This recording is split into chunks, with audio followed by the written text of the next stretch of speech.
In today's video, I'm going to teach you how to add arrows in Lucidchart. We'll walk through getting to your workspace, starting a fresh canvas, finding the right tools, and placing arrows that clearly show flow and relationships. I'll also share practical tips so your arrows look clean and behave the way you expect. Head to lucidchart.com in your browser. Once you're in the editor, start with a clean slate so it's easy to see what you're adding.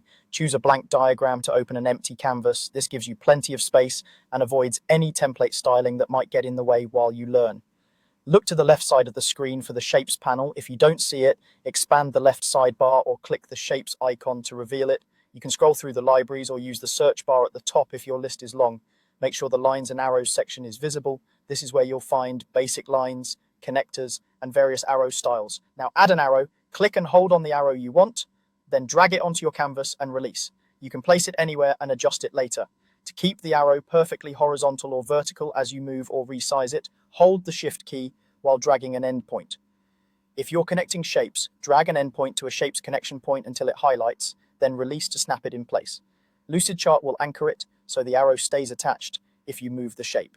With the arrow selected, use the toolbar to style it. You can change the line color, thickness, and pattern, and pick arrowheads for the start and end. If you need a single-headed or double-headed arrow, choose the appropriate head on either side. For layout control, open the line options to switch between straight, elbowed, or curved lines.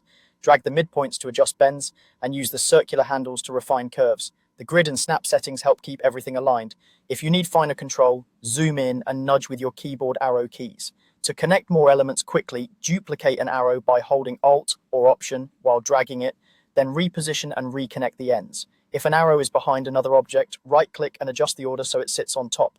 When you're happy with your layout, you can group shapes and arrows to keep them together while moving sections of your diagram. That's it. You've added arrows in Lucidchart and styled them for clarity. Practice placing, snapping, and formatting a few variations, and you'll be diagramming with confidence in no time.